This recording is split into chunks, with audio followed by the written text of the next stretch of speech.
उन्हीं का किया जाता है जो अदबों का मरकज और पैकर होते हैं, जिनके मुताबिक खालिक़ कायनात ने फजीलतों का जिक्र फरमाया, बनाने वाली ज़ात पाक ने इरशाद फरमाया कि मेरे नबी के मिस्र, मेरे नबी के जैसा कोई और नहीं है, तो फिर उस ज़ात पाक का अदब भी कितना करना होगा। हाज़िरीन, हमारे दीन इस्लाम का दारो मदार अदब है। अदब नहीं है तो फिर कुछ भी नहीं है। लेकिन अदब का माना सिर्फ ये नहीं है कि हाथ बरकत करें। अदब का माना सिर्फ ये नहीं है कि इंसान अपने मोढे और कंधे झुकाए या सर झुकाए। अदब जहाँ इंसान के जाहिर आज़ा में, सर में, हाथ में पाया जाता है, वही इंसान के दिल में पाया जाता है। यानी जिस तरह बादब लोगों के सामने ज़बान नहीं खुलती, दिल भी नहीं खुलना चाहिए। यानी दिल भी बुजुर्ग हस्तियों के अदब का मरकज बना है। ख्यालात, वसवसे और किसी भी किस्म के कोई मुखालिफाना बात इंसान के दिल में पैदा ना हो। मैं अर्ज़ करूँगा कि अल्लाह तआला ने प्यारे आका सल्लल्लाहु अलैहि वसल्लम को फजीलतें किस तरीके से अता फरमाई। कहने वाले ने मेरे आशा अंदाज़ में एक बात कही है कि मकामात मोहम्मद का अदब इज़हार हो जाए, खिलत को आँख लग जाए, जुनून बेदार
काबिल बनाया। उसी ज़ात पाक के बारे में हमारा कोई मौजूद नहीं, कोई गुफ्तगू नहीं।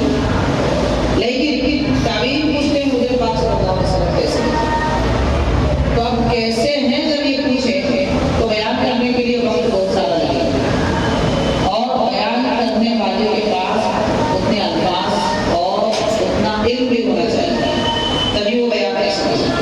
लेकिन सहाबा किराम कैसे, वो हज़रात को नबी पाक सल्लल्लाहु अलैहि वसल्लम को अपनी सर की आंखों से देखते थे, सुबह शाम देखते थे, खलवतों को भी देखे थे, जलवतों को भी देखते थे। वो सहाबा किराम, उनसे बढ़कर हुज़ूर पाक सल्लल्लाहु अलैहि वसल्लम के बारे में कौन बयान कर सकता है।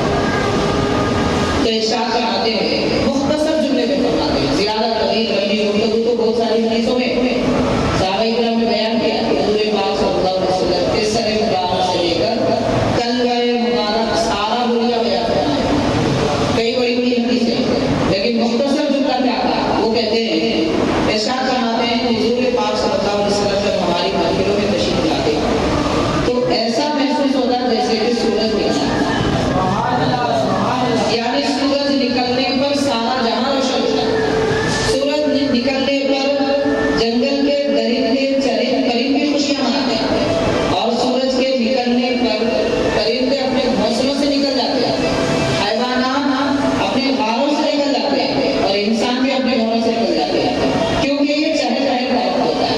सूरज जब निकलता है तो सारे जमाने में चहल पहल वापिस लाता है, और नबी पाक सल्लल्लाहु अलैहि वसल्लम जब तशरीफ लाते हैं तो सहाबा किराम के दिलों में, उनकी जिंदगियों में, उनकी आखिरत में ईमान की चहल पहल होने लगती है, अल्लाह ताला की मारिफत की चहल पहल होने लगती है। वो अपने रब को जानते हैं, अपने रब को पहचानने लगते हैं जब अल्लाह के नबी सल्लल्लाहु अलैहि वसल्लम की महफिलों में तशरीफ लाते हैं। मुख्तसर जुमले में कहते हैं कि हुज़ूर जब तशरीफ लाते तो महसूस होता गोया कि सूरज निकला। ये नबी पाक सल्लल्लाहु अलैहि वसल्लम की नूरानियत वाली कैफियत है। तो हर एक मोमिन पर लाज़िम है कि वो प्यारे आका सल्लल्लाहु अलैहि वसल्लम को नूर जाने और नूर माने।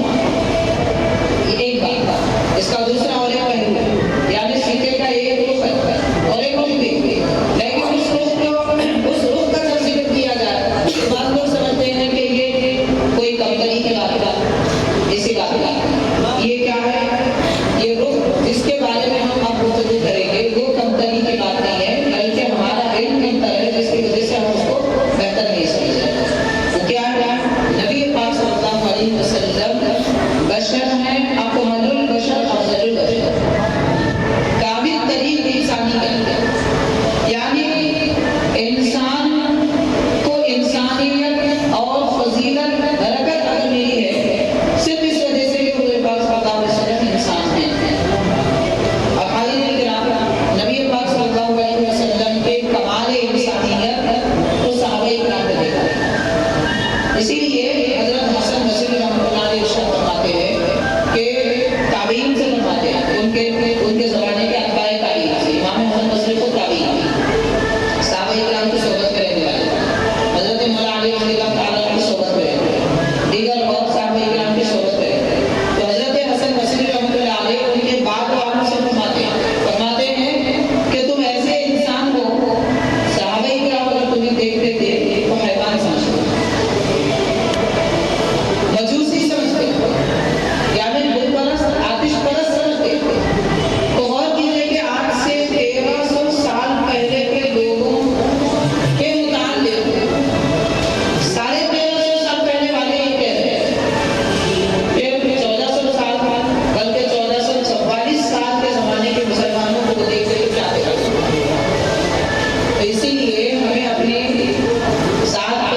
घर में जल्दी कोई बात नहीं आती। वजह क्या है? देखिए, आदमी जो देखता है, जो सुनता है, उसी बात को मानता है। जिसको कभी देखा ही नहीं वो नहीं मानेगा। जैसे कि आज से 50-80 साल पहले अगर कहते हैं कि एक आला है कि जिसके जरिए लोग बात कर सकते हैं, कोई वहां रहता है, कोई यहाँ रहता है, कोई मशरक़ में, कोई गर्ब में रहकर अपनी बात वहां तक पहुंचा सकता है। अगर ये बात आज से 40-80 साल पहले कही जाती तो लोग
यहाँ क्या हाल था और कैसे आपके लिए इस्लाम की इशाअत फरमाई, इल्म कैसे फैलाया, ये चीजें जानने की तरफ हमारे तवज्जो नहीं।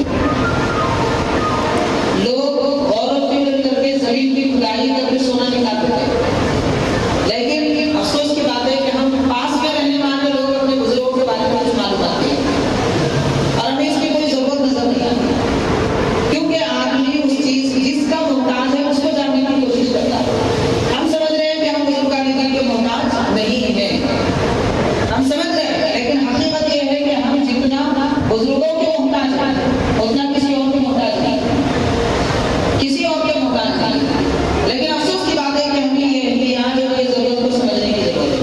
बहरहाल हाज़िरीन किराम, नबी पाक रहमतुल्लिल आलमीन सल्लल्लाहु अलैहि वसल्लम का अदब ये एक बुनियादी जरूरत है। ईमान बाकी रखने के लिए, ईमान को कामिल रखने के लिए सरकार दो आलम सल्लल्लाहु अलैहि वसल्लम का अदब करना हम पर लाज़िम है। अब मैं चंद बातें आपके हबीब पाक सल्लल्लाहु अलैहि वसल्लम का अदब सहाबा इकराम किस तरीके से किया करते थे। चुनांचे हाज़िरीन, मुख्तसर में अहादीस पाक की बातें इशारे इशारे में करता हुआ चलता था। हज़रत सैयदना अबू बकर सिद्दीक़ रज़ियल्लाहु ताला और हज़रत उमर रज़ियल्लाहु ताला नबी पाक सल्लल्लाहु अलैहि वसल्लम की सोहबत में जब हाजिर होते, हुजूर की खिदमत में आते तो इतना आहिस्ता बात करते थे कि बार-बार सरकार को पूछना पड़ता था, अबू बकर उमर बताओ क्या करें, इतना आहिस्ता बात करते। तो बाद में साहबा इकराम ने पूछा आप ज़हमत देते थे, आवाज से क्यों नहीं करते? तो फरमाते हैं कि हम पहले आवाज से ही बात करते थे, आवाज से ही बात करते थे, मगर जब कुरान मजीद की आयत नाज़िल हुई, ऐ लोगों ऐ ईमान वालों, नबी की आवाज पर अपनी आवाज बड़ी ना करो, तब से हम इतना आहिस्ता बात करते हैं कि बार-बार भूल के क्या करा बेहतर होता है, खौफ होता है कि कहीं आवाज बड़ी ना हो जाए और अल्लाह ताला का अज़ाब ना आ जाए, अल्लाह ताला नाराज ना हो जाए, हमारे अमल बेकार ना हो जाए। अब आप बहुत बोले कैसे अदब लोग, और इन्हीं बुजुर्गों के बारे में आता है जब सरकार के दरवाजे में दस्तक देना होता तो खटका या कुंडी वगैरह दस्तक नहीं देते थे, बल्कि अपने नाखून से आवाज करते थे, नाखून से दरवाजे को मारते थे कि आवाज अगर बड़ी हो जाए तो कहीं हमारे अमल बेकार हो जाए। ये अदब सहाबा इकराम ने नबी पाक सल्लल्लाहु अलैहि वसल्लम की बारगाह में आके सिखाया। तो गौर करें वो जमाना कैसा जमाना था और आज हम कैसे हैं। आज देखिए हमारे पास बेअदबी का माहौल, अब बेअदबी से मुराद लोग गाली गलौज करने वाले, बेअदबी करने वाले, बदतमीजी की बातें करने वाले, वो अपनी जगह जो भी हुई, लेकिन अदब वाले कहने वाले भी कितने बादब, जो खुद को बादब कहते हैं वो कितने बादब है ये देखते हैं। अब गौर कीजिए, जब भी कहीं किसी बुजुर्ग के उर्स में संदल वगैरह पेश करने का मौका होता है, जो बात मैं देखता हूँ हर आदमी कोशिश करता है कि मैं आगे बढ़ूं, मैं संदल पेश करूं, मैं हाथ लगाऊं, मैं संदल पेश करूं। उसमें होता क्या है, कोई किसी को धक्का देता है, कोई किसी को धक्का देता है, कोई आवाज बुलंद देता है, बड़ी आवाज करता है। बुजुर्गों के आसार रहते हैं, यहाँ आवाज बुलंद होती है। और एक बात ये सोचने की है कि बुजुर्गान दीन ने लिखा है, उलमा इकराम ने, मुफ्तियान इकराम ने, कि जब किसी बुजुर्ग के आस्थाने पर ज़ियारत के लिए जाएं, 4 कदम दूर ठहरें, 4 कदम दूर ठहरें और जो तिलावत करना है करें, फातिहा वगैरह पेश करें। अगर दिल चाहता है तो हाथ लगाकर मज़ार मुबारक को छू लें, मगर दूर खड़े रहें, दूर बैठे रहें, ऐसे जैसे कि जिंदगी में तुम उनकी इज्जत करते थे, उनके विसाल के बाद भी उनकी ताज़ीम वैसे ही करो। ऐसा होता है ना कि हम अपने उस्ताद की गोद में बैठ जाते हैं, या अपने मुर्शिद के करीब जाके बैठ जाते हैं, अदब की खातिर दूर रहते हैं। मज़ार से भी दूर रहना है, हाँ दिल चाहता है तो छू ले, छूने की बिल्कुल इजाजत है, हाथ लगाकर भी छू सकते हैं, होंठ लगाकर भी छू सकते हैं, बिल्कुल जायज़ है, लेकिन पेशानी लगाना हराम है। मज़ार शरीफ को पेशानी लगाना हराम है, होंठ लगाकर छू सकते हैं।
रखने से जितना डरते हैं, कब्र पर पांव रखने से उससे ज्यादा डरना चाहिए।